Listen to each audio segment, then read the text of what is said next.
ओम शांति। आज की शिक्षाप्रद कहानी का नाम है शरीर और व्यवसाय का बैलेंस। कहते हैं एक नगर में सेठ रहता था।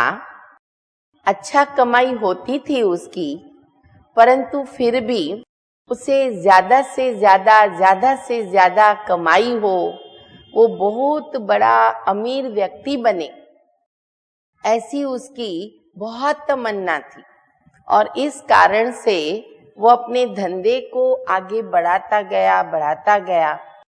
तकदीर ने भी उसको ऐसा साथ दिया कि सचमुच वो आगे बढ़ते बढ़ते बहुत बड़ा नगर सेठ बन गया। बहुत खुश हो गया। फिर उसने एक बहुत सुंदर बड़ा शानदार महल बनाया। महल देख के भी बहुत खुश हो गया। सभी को बुलाया, पार्टी रखी, सब लोग आकर के अपना आनंद लेकर के गए। जब सब चले गए, रात के समय जब नगर सेठ सोने के लिए अपने बिस्तरे में आया, जैसे ही सोने लगा तो उसकी शरीर में रहने वाली आत्मा ने उसको कहा कि अब आज मैं तुम्हारा जो ये तुमने मुझे अपना घर दिया था रहने के लिए, मैं छोड़ करके जा रही हूं। सुनकर के एकदम स्तब्ध रह गया। बोला, अरे तुम ये क्या बोलती हो? मैंने कितने वर्ष इतनी मेहनत की, किसके लिए की? तुम्हारे लिए की। इतनी सुख सुविधाएं किसके लिए बनाई? तुम्हारे लिए बनाई। तुम कैसे जा सकती हो अभी मुझे छोड़ करके? अभी तुम नहीं जा सकती हो। आत्मा ने कहा कि देखो, मेरा जो घर है वो तुम्हारा शरीर है।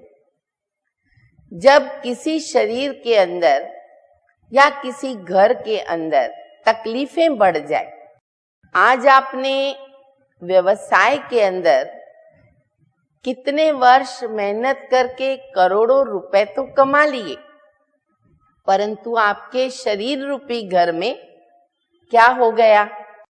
ब्लड प्रेशर हो गया, शुगर हो गया, हार्ट की प्रॉब्लम हो गई, शरीर में कई कमजोरियां आ गई, आपको आजकल नींद भी आने नहीं लगी है।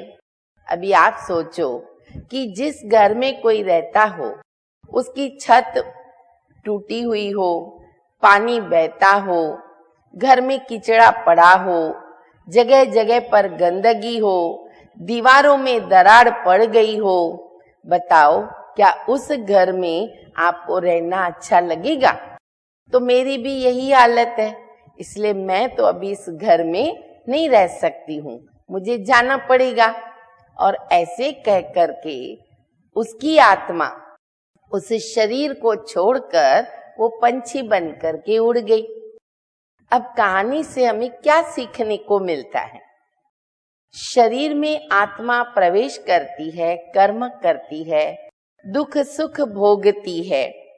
हम शरीर का भी केयर करें, साथ साथ व्यवसाय भी करें, दोनों की आवश्यकता है, परंतु दोनों को बैलेंस में रखना बहुत जरूरी है।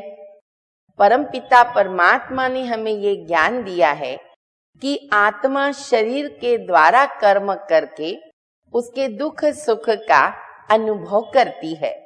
तो हम शरीर का केयर भी करें, परंतु उससे अटैच भी न हो, डिटैच रहना भी बहुत जरूरी है। अर्थात आत्माभिमानी रहना भी बहुत जरूरी है। ओम शांति।